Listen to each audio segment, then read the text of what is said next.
حضرت مولانا مظفر حسین کاندھلوی، عجیب انسان اللہ نے پیدا کیا تھا۔ وہ ایک مرتبہ اپنے ایک ساتھی کے ساتھ کاندھلے سے پیدل سفر کر رہے تھے، دہلی جا رہے تھے، تو راستے میں مغرب کی نماز کا وقت آیا تو دیکھا کہ کوئی نماز پڑھنے کی جگہ ملے، تو ایک بستی تھی وہاں پر دیکھا تو ایک مسجد تو ہے بالکل ویران پڑی ہوئی ہے، گرد غبار میں اٹی ہوئی ہے، تو وہاں انہوں نے کہا چلو یہاں نماز پڑھتے ہیں۔ نماز پڑھنے کے لیے وہاں داخل ہوئے، کوئی آدمی نہ آدمزاد، اذان دی تو اذان کے اوپر بھی کوئی چل کے نہیں آیا مسجد میں۔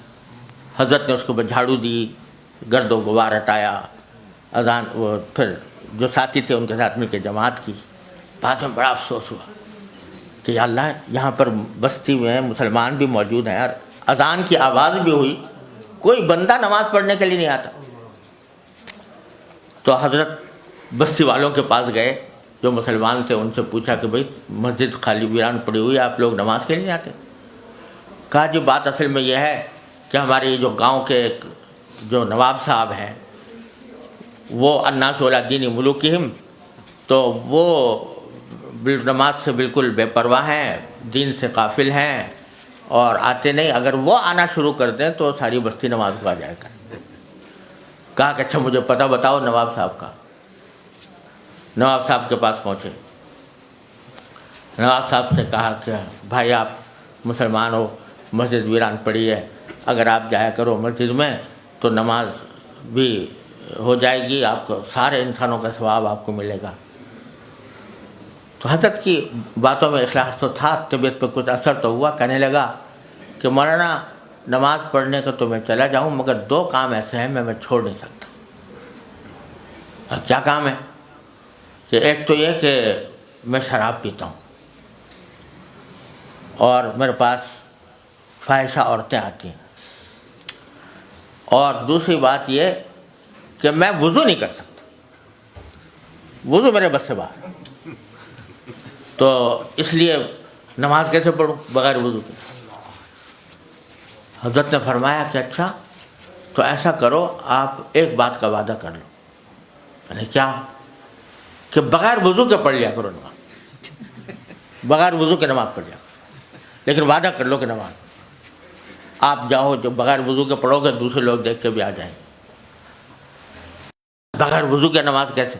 کہا کہ میں کہہ رہا ہوں بغیر وضو کے پڑھو۔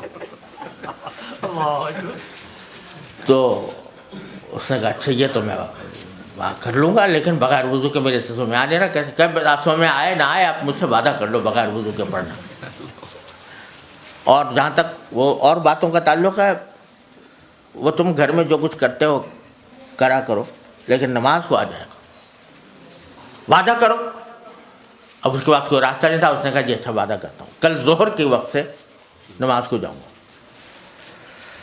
حضرت وہاں سے اٹھے، دوبارہ مسجد میں گئے، 2 رکعتیں پڑھی، سجدے میں گرے، خوب روئے، خوب روئے، اور رو کے دعا مانگی کہ اللہ میں یہاں تک تو لے آیا، اب وضو کرانا آپ کا کام۔ یہ کہہ کر اگلے دن ظہر کا وقت آیا تو نواب صاحب کو وعدہ یاد آیا۔ جب جانے لگے تو دل نے یہ کہا کہ خدا کے بندے پہلے دن تو جا رہا ہے نماز پڑھنے کے لیے، تو آج تو وضو کر لے، آپ وضو کیا تو غسل کر لے۔ تو غسل کیا اور غسل کر کے مسجد پہنچے اور نماز پڑھی، اور اس کے بعد اللہ تبارک و تعالیٰ دل ایسا بدلا کہ جو اور خرافات لگی ہوئی تھی وہ بھی چھوڑ گیا۔ اب اگر کوئی پوچھے کہ بھئی مولانا مظفر حسین صاحب نے اس کو کہہ دیا کہ بغیر وضو کے نماز پڑھ لے، تو کتابوں میں تو یہ لکھا ہے کہ بغیر وضو کے اگر تہاوناً نماز پڑھے تو آدمی کافر ہو جاتا۔ تو تنہا علم کی بات تو یہ تھی، لیکن تفقہ فی الدین یہ تھا، تو لیتفقہوا فی الدین فرمایا گیا۔ تو فرمایا کہ ہمارا کام، ہم طالب علموں کا کام صرف حروف و نقوش کا علم حاصل کرنا نہیں ہے، دین کی سمجھ حاصل کرنا ہے، کس وقت کس بات کا کیا تقاضا ہے، دین کا کیا تقاضا ہے، اس پر عمل کرنا۔